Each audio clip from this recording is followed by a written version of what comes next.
Philadelphia officials are now saying the skeletal remains of 11 people who were killed during this 1995 move bombing weren't cremated after all. Instead, found late last week in a storage closet. The city's health commissioner resigning last week for his role in the mishandling of those remains. And joining us to discuss all of this is the son of the survivors of MOVE and the star of the HBO documentary, 40 Years a Prisoner, Mike Africa Jr. joining us. And Mike, thanks for being with us. Those remains were found over the weekend include your family members that were killed in the bombing. Has the city of Philadelphia said anything about their plans to release the remains to you or your parents yet? Well, thanks for having me on the show. I will say, first of all, the city of Philadelphia has made a lot of promises. But I will say that apologies without action is manipulation. This system has said a lot of things about what they want to do. They talked about supporting the organization before they dropped the bomb on the organization. So they've said a lot of things. We don't trust what they say until we have proof of that promise. Mike, let's go back. 1985, I was there. I remember. What was MOVE and why was it so controversial in Philadelphia that the police actually had to hover over the headquarters and drop a bomb via helicopter? You know, it's really interesting. A lot of people don't know anything about MOVE. They've heard about the organization, but they don't really know what the group is about. John Africa started the organization, and he was my great uncle, and he was in the house May 13th when the bomb was dropped.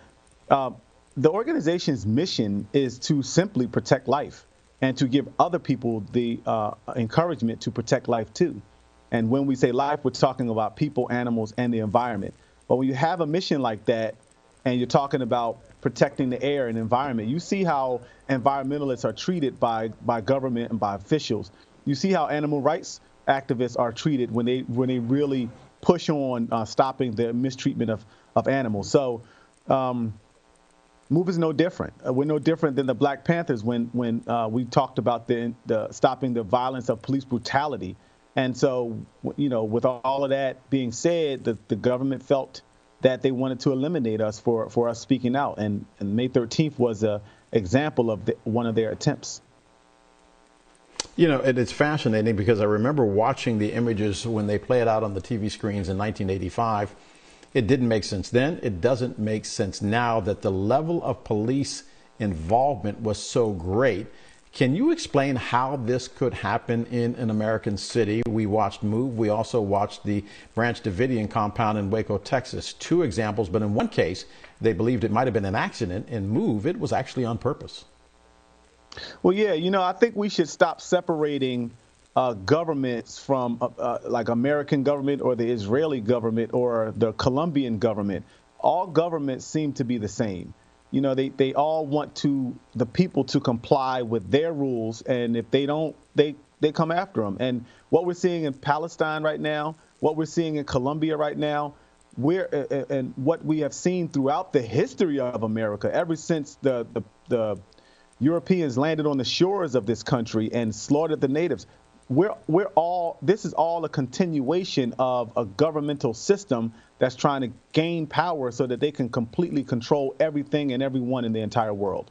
And so when you see people resisting and standing up and fighting against this, that's the natural reaction of people that are created into revolutionaries by the oppression of the system.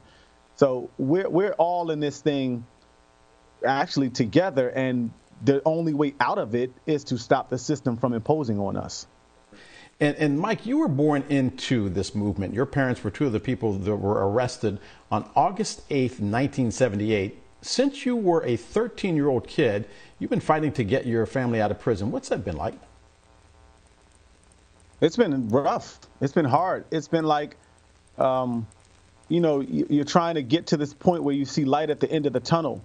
And it just takes decades to come, you know, and you don't even know if it's going to come or not. When you're 13 to 15 to 20 years old, you know, you living your life, you know, married with kids, you have no idea if it's going to come or not. But I think the most important part of it is just never give up. You keep on fighting, because at the end of that tunnel, when you see that light, when you get there, that freedom, you get to see your father breathe some free air. You get to see your mom eat some free food.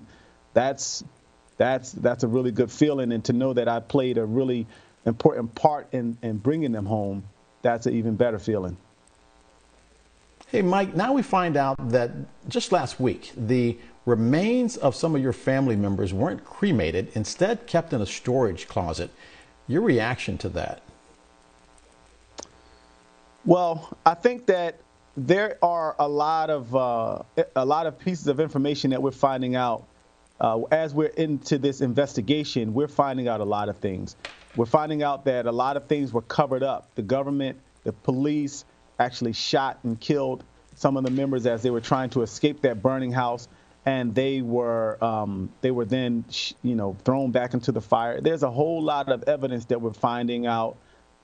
It's egregious. I mean, I don't even have words to describe just how horrible it is, because nobody should ever be treated that way, especially kids. I mean, we're talking about 9-year-old, 12-year-old, 13-year-old kids that were shot, that were, their bodies were scooped up with cranes and not handled properly, and then put in a medical examiner's office and left in a drawer for days at a time while their bodies were decomposing unrefrigerated.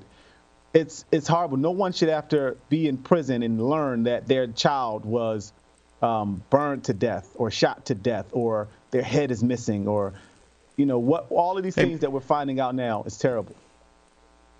Mike, I got 20 seconds. If this was white America, would this have ever happened? Has it ever happened in white America?